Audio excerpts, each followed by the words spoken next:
Sometimes you need to move your WordPress website to another web hosting service. So today I'm going to show you several ways that you can move your WordPress website to a new web host. So hi everyone, welcome to the WPQuickies series, bite-sized WordPress tips and tricks in 30 minutes or less. I'm Will Brown, WordPress consultant and educator. I help WordPress designers and developers get more clients and grow their WordPress business. Before we start, make sure that you hit the subscribe button and ding that bell if you are on YouTube. Connect with me on LinkedIn as well. And we've got a Facebook group. So if you search Facebook for WordPress Sydney Meetup, you can continue on the conversation there. We've also visit WPaustralia.org, and that'll tell you all the meetups that are happening across Australia just now for those. I'll leave that on the screen for a few seconds. You can have a look at that in your own time on the replay if you like. Let me know who you are and what you're doing, where you're from, and I'll give you a shout. I've got a few people online just now. I've got Two Sale. I've got Mr. Meowpoos. Hi there. Esperanto in Australia, New South Wales, Central Coast.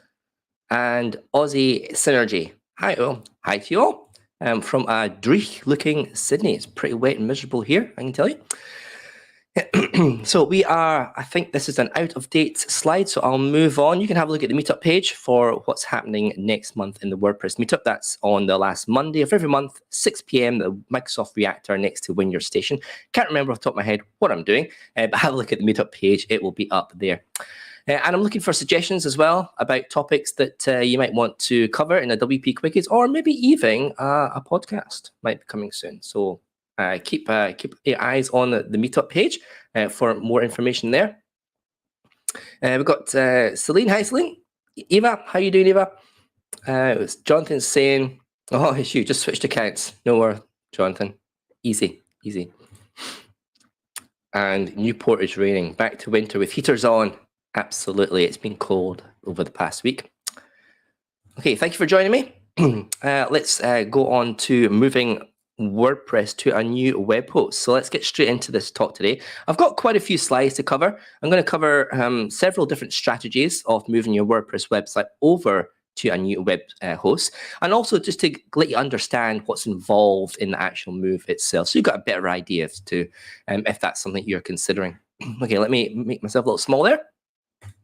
Okay, so there's many reasons to move to another web host if you've got a WordPress website. Some of the reasons might be cost. So it could be that you were on some sort of deal and the deal's expired. That happens quite a lot with GoDaddy, maybe SiteGround or something like that. You got a special deal, and now after the deal's expired, now your costs are quite high and you just can't afford it. So you're looking around for maybe a cheaper, maybe more cost-effective WordPress host. You could have had some bad experience with the support. Now, this is probably a common one that happens between most of the places. Let me put my headphones on so I can actually hear what I'm saying. There we go. That's better. So you could have had a bad experience with support. So something might not went wrong, or maybe you're on one of these hosting plans that are abroad. So, you're based in Australia, but the support team's over in America, and you've got to wait like 5 hours before they come online, before you can actually get things fixed. You could have, as I said, you could have had a great pricing deal as well. So it could be coming up like Black Friday or Cyber Monday. And some of these web hosts might be offering a 2 or 3 year super deal. So you might want to consider moving your website during that particular time frame. Or it could just generally be from site performance. So, you've had your WordPress website running a bit sluggishly on your current web host. You've kind of done a little bit of research. You've found maybe 1 or 2 alternatives that you want to move to, and now you're considering moving your whole WordPress website over to that new host. So lots of reasons, many reasons why you might want to move your WordPress to another web host. Okay, so here's a list of things that you probably will have to consider when moving your WordPress website. So the first one is you'll need to move your files. Obviously, now this could include the WordPress core app. It could be you might want to move everything, but at the very least, you probably want to move your plugins your theme, and the uploads folder as well. So all your content, all the files that you've uploaded into the WordPress Media Manager, that's stored in the WP content/uploads folder. So at the very least, you want to move those three things: plugins, themes, and your file assets, your uploads for those. Now, WordPress stores most of its content in the database, most of its post content in the database. So you are going to need to move your database as well. So that's the second thing that you need to consider. First thing is move files. Second thing is move the database. So that's essentially what WordPress is. It's a collection of files and it's a database storage mechanism. So those are the two main things that you're going to need to move. Now, excuse me, I've got a bit of a cold, so if I do some snuffles, sorry about that.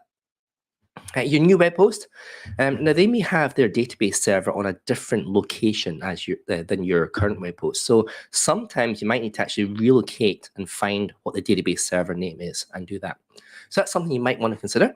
And last of all, if you are changing a domain name or if you're moving WordPress site from in a different folder structure, then you're going to have to rename some of the URLs in the database as well. And this is where it can be a little bit tricky. So the first two, move files and move database, that's pretty standard if you're going to be moving a WordPress website.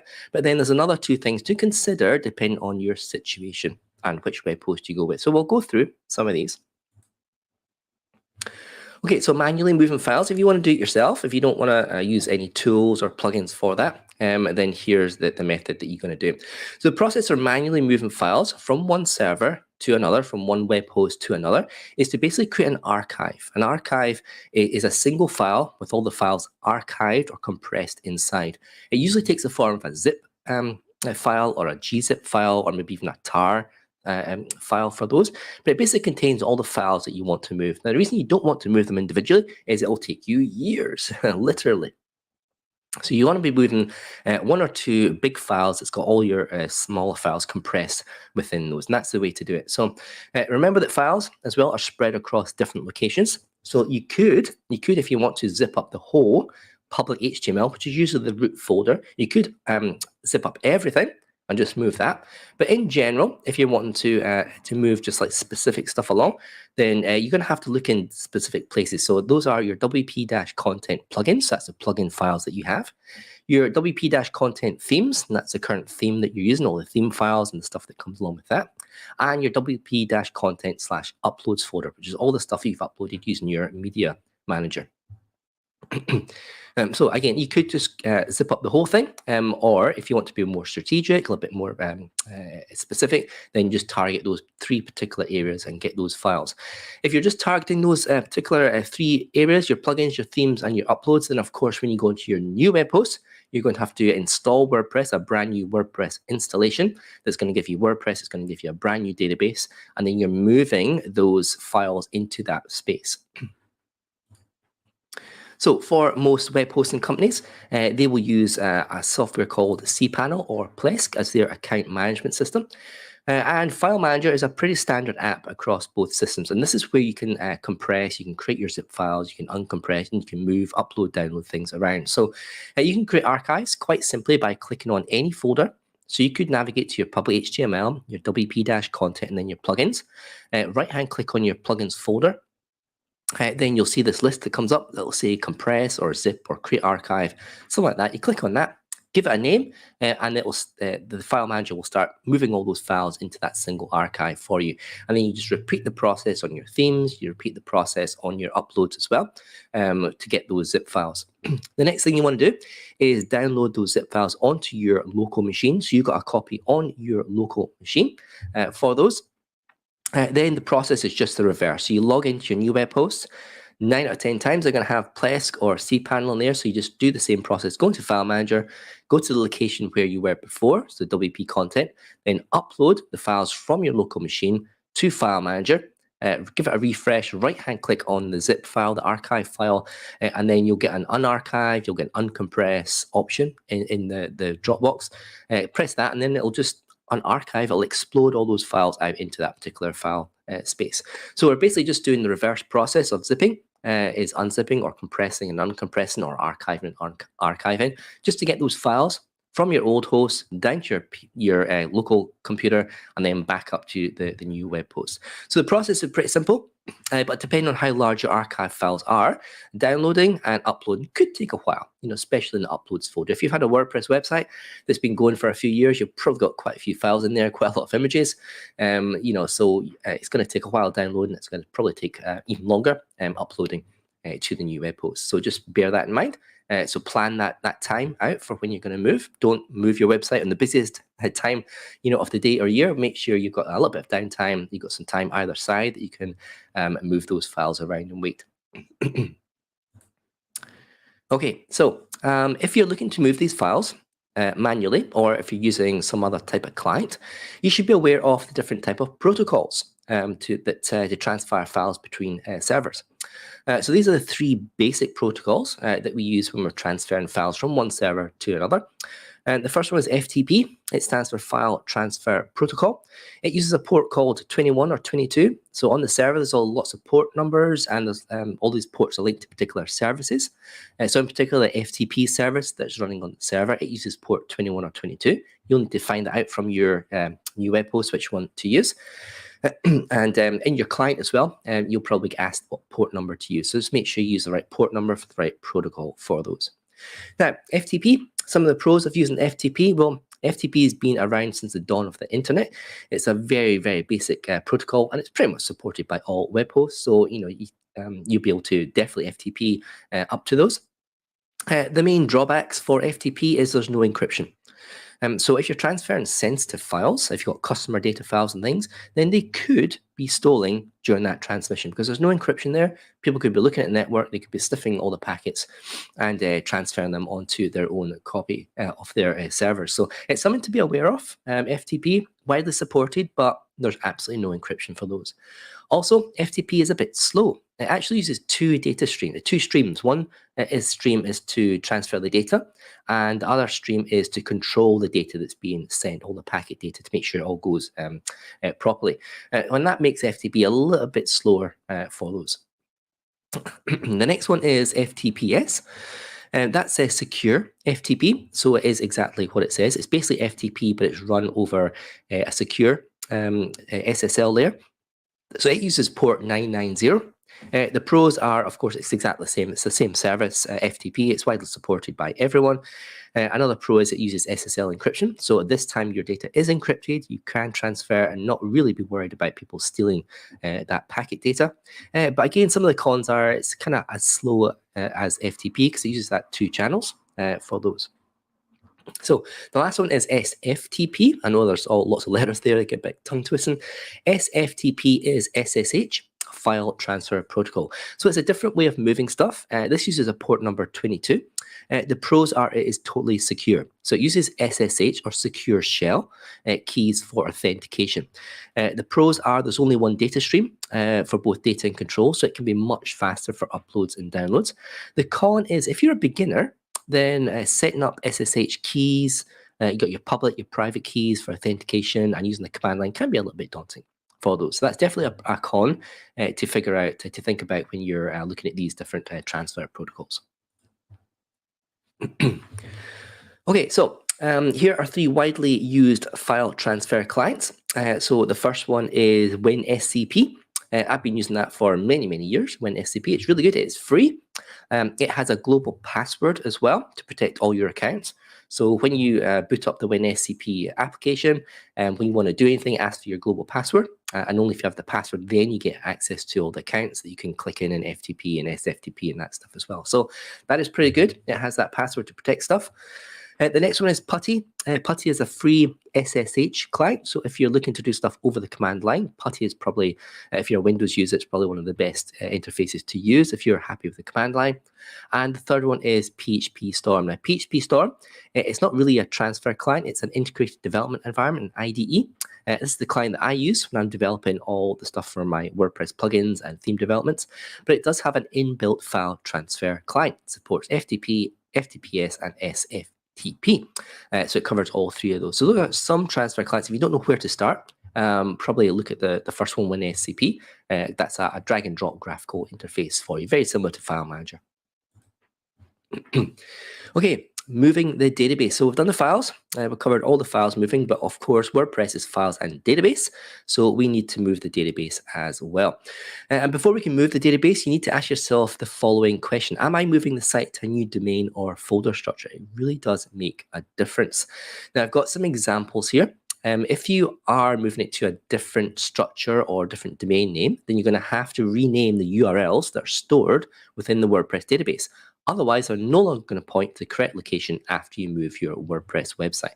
So here's some examples. So if you've got olddomain.com to a new domain.com, then you're going to have to rename URLs. If you've got olddomain.com/WordPress, maybe your WordPress is being installed in a subfolder and you're just moving it to your new domain.com in the root, again, you're going to need to rename all the URLs in the database. And lastly, if you've got old domain.com and then you move to a new domain.com and a new folder structure, then of course you're going to need to rename the URLs. If you're just doing a straight transfer, so olddomain.com to olddomain.com, you don't need to worry about your URLs. It's just a simple move. You copy the database, everything will be fine. The only problem is if you're moving that structure. If it's a new domain or if it's a new folder structure, you're going to have to do this additional part, this additional step of renaming the URLs in the database. Okay, and here's why. So WordPress stores URLs as absolute URLs in the database. And what that means is an absolute URL includes the protocol, so HTTP or HTTPS, and also includes your domain name as well. So it's the full length URL, and that's called an absolute URL. And the reason that WordPress does that is there's two reasons really. It's long-term data integrity. If you've got the full URL there, you cannot go wrong. That points to one unique place. The second part is that WordPress actually allows posts to be viewed in multiple ways. So directly, using absolute URL, but it also kind of bundles things in different taxonomies. So categories and tags. Then you've got RSS feed. Now, if you're using a relative URL, which is the one down below, which is the slash, then that's not going to work for all these three scenarios because a relative URL is relative to what? So normally, if you're on your web post, you've got a relative URL. If you put a slash at the end, then it kind of looks to see where your base installation is. So in example, HTTP mydomain.com, and then it'll append that to it. But the problem comes is when you're viewing that post in different ways, and you've just got a relative URL, it doesn't really know where to base it from, what's the base URL that we're getting it from. So that is why WordPress stores these URLs as absolute URLs in the database. And that's why if you're going to move that structure, if you change that domain name or if you change that file structure, then that's why, because it stores the absolute URL, then all those are going to be invalid when you move to a new web post. And that's why you have to go through a process of renaming the URLs if you are doing that. So one of the best plugins to move your database, your WordPress database, is a plugin called WP Migrate DB. There's the links for them there. There's two versions. There's a free version. There is a pro version as well that does bells and whistles. The free version allows you to rename URLs in serialized data, and I'll cover what serialized data is in a minute. It also allows you to save the database as an SQL or an SQL.gzip. That's a compressed file. Generally, you're going to want to save your SQL, which is the database data, in a gzip, a compressed format, to squash the file size down, because SQL is just text-based. So if you're downloading a big database that you've had your WordPress website for 3 or 4 years, that text file is going to be huge. You want to make sure it's a compressed file. It makes the transfer a lot quicker. Now, the free version, it also asks for if you're moving for a different domain name or different file structure, it asks you for the current structure and the new structure. And then when you're downloading the database, it will replace all those URLs for you. So that's really handy. The paid version of WP Migrate DB Pro, it allows you to pull and push the database from your old host to your new host without having to download any files and transfer stuff along. So if you want the ease of that, you can pay for the Pro version for that, and you just give it the address of your old server and your new server, and it'll actually push the database up. It also synchronizes your media files as well. So it's pretty handy if you want to just kind of do this stuff without having to deal with any of the files for those. Another pro for the Pro one, another function that Pro one does is it allows you to select tables as well. Now, a lot of people, if you've been using WordPress for many years, you've installed plugins, you've removed plugins, sometimes they don't clean up after themselves very well, and they leave like all these tables in the database. So being able to select which tables you want to transfer only, that can be a really handy thing, and that's only available in the Pro version. But the free version will work just as well. You just need to go through an extra few steps to get that data from your local computer back up to the new database server on your new web host. Okay, so here is the free plugin. Here's the interface. So it's super easy to use. Just enter the current URL of your WordPress website. In fact, it'll automatically fill out most of this for you. The new URL that you want to go to. So if it's a new domain and a new file structure, then that's the one you put in there. Leave the defaults on. Click on save. It'll go through. It'll rename all that stuff for you and then spit out an SQL file at the end that then you can use to upload to the new database server. Okay, so if you are using, did I pass the serialized data? No, I did not yet. Okay, good. So if you are using the free WP Migrate DB plugin to download the database file to your local server, so it's the .sql.gzip compressed file, you're going to want to manually load this back up into the database server on your new web host. So cPanel and Plesk, they both come with an app called phpMyAdmin, and that's the app that you want to use. And it allows you to import SQL or a .sql.gz file into your new database. Here's the interface here. It's really, really easy to use. You just select your database. Most times, if you only got the one database, it's already selected. Go to the main table.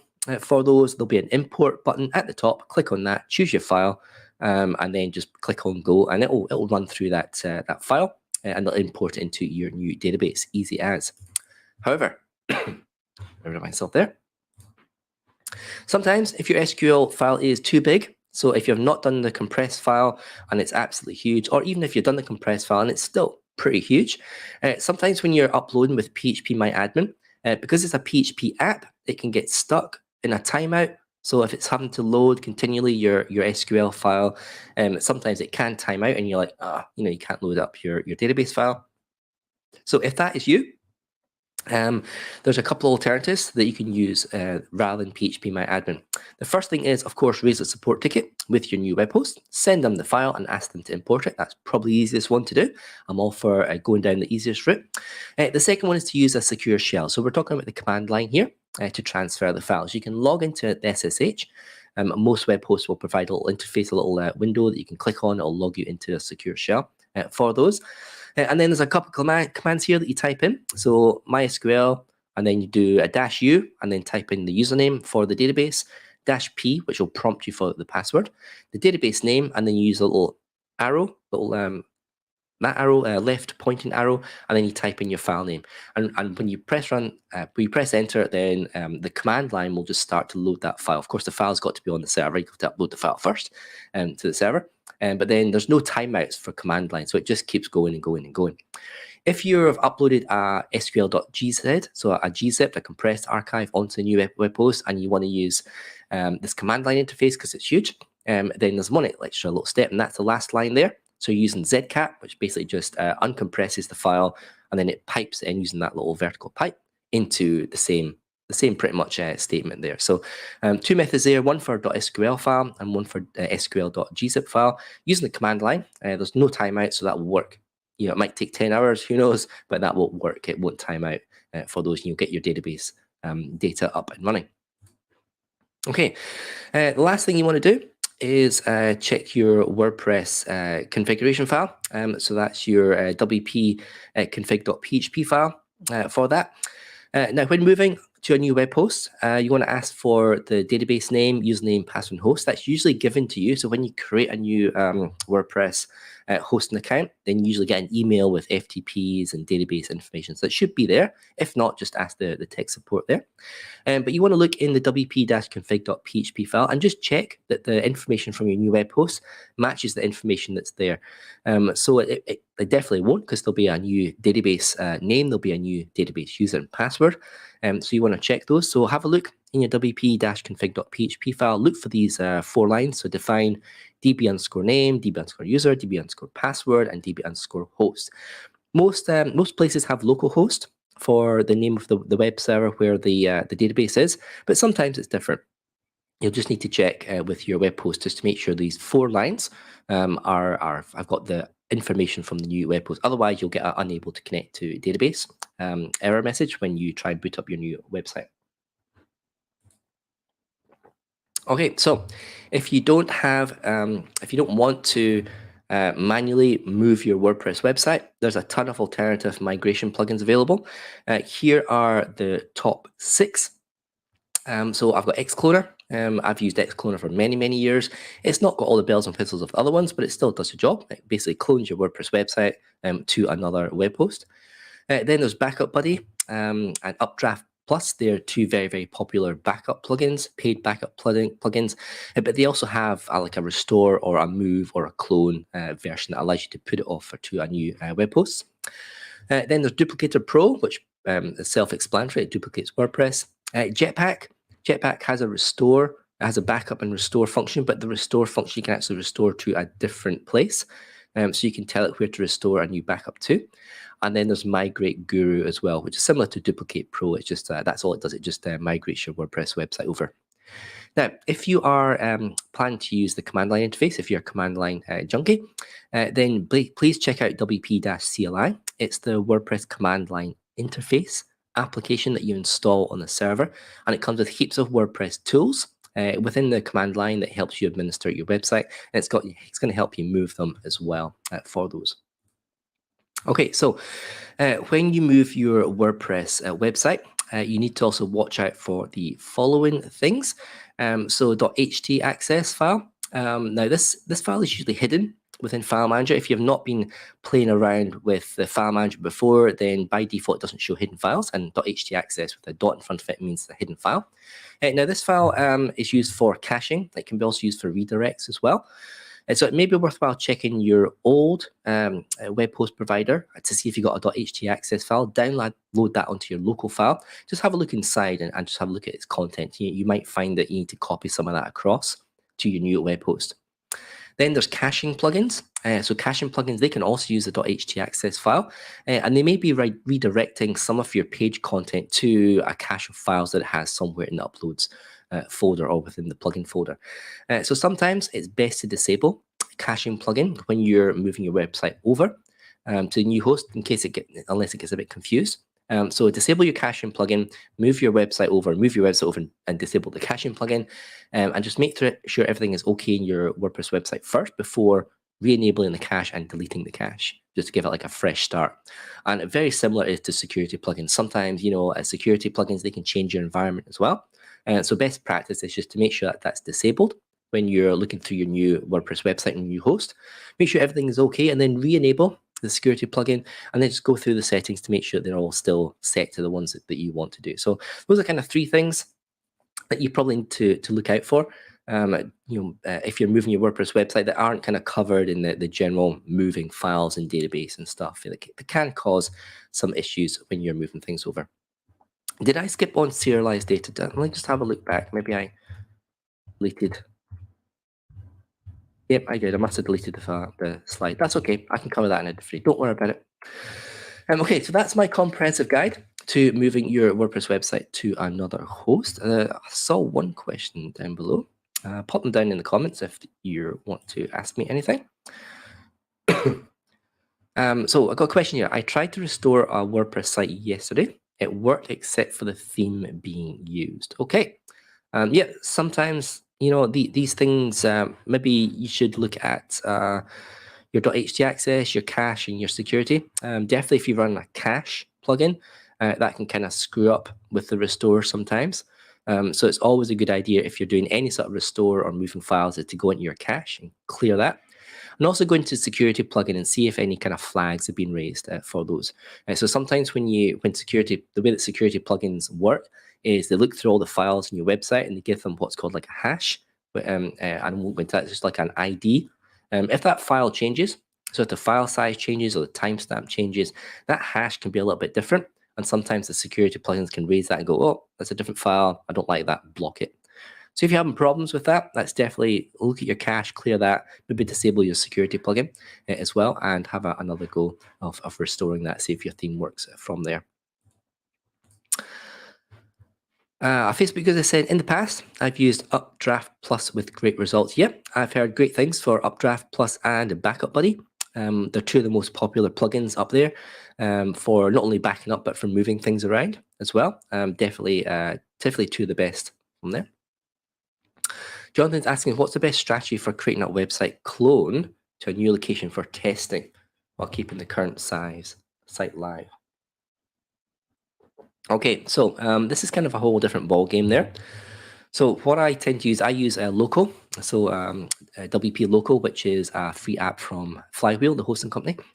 And I basically, what I do is I do the first two steps of moving the files and moving the database. So if I'm trying to clone a production environment, I'll copy the files down onto my local. I'll copy the database file down, and then local comes with its whole suite of admin tools. So they've got PHP admin or something similar, and then import the data to there, making sure I rename all those URLs to the local stuff. I use WP CLI for that. It's really easy to search and replace for URLs. Now, so and it's basically just a method of once you've got your clone website on your local or wherever it is you're testing, you still get your production. Obviously, you can sync files, which is easy, but the database is a different matter. So I get asked this quite often. How do you sync databases between production and your staging or development? And basically, you can't. There's no technology out there at the moment that will synchronize a WordPress database effectively with another copy. It's just too difficult. The way the WordPress database is structured, it's just too difficult to make that happen for that. So you're going to have to make a call at some point to swap over databases. So it's either you've got an update database on your test server and you're going to replace it with the one in production, or you've done all your file testing and then you put a hold on the production database. No more data, please. Or you take the website down for a few hours and then you copy the data from there and you merge it with your local, and then we bring your local up to production to replace it. It's really a bit messy when you do with databases. There's no real good way of dealing with database synchronization when you're talking about different clones of WordPress websites. Great question, and maybe a talk for another day. He's used Kinsta. Someone's used Kinsta for several years. Very happy with live and staging site. Works hand in hand, and they can move your site to them as part of the deal. That's right. Many web hosts, if you're moving WordPress website, they actually offer a free migration service. Companies like SiteGround, they've got their own WordPress plugin that you install, and then you click a button and it moves it over for you. Other companies will just ask for the old web host details, and then they'll just do that for you and tell you when it's ready. So it's a very good hands-off approach of doing it, which is nice. Yep, no problem. And Kinsta have an easy push-pull from production to staging. Yeah, a lot of companies, a lot of the more professional companies, they will offer a service where you can clone your production website off to what they call a staging or development site. You do your changes and then you push it back to production. And that's great if you've got a website that's, I'm not going to say static, but it doesn't change very often. It's a little bit more difficult when you've got an e-commerce website and you're doing that development over days or weeks, and you know that you're going to get data that's going to change in your production environment. It's not quite as easy as just swapping it over from the staging. So again, you need to think about database migration and putting a stop and a halt and things like that. So yeah, great questions. Thank you very much. I've kind of gone over my time. Sorry about that, guys, very much. Thanks for the questions. There's me. You can contact me, get in connection with me. willbrown.com is my main website at the moment. Mostly on LinkedIn as well, willbrown_EU. Next week, please join me. I'm going to be talking about WP Theme Finder. So different ways to find what your website is made of, specifically themes. Now, I get a lot of questions for people asking, how do I find out what theme this WordPress website is running? So I'll take you through a couple of methods of being able to find out which WordPress theme any WordPress website runs. So please join me next week for that. Thanks again for today. Take care and see you next week. Ciao.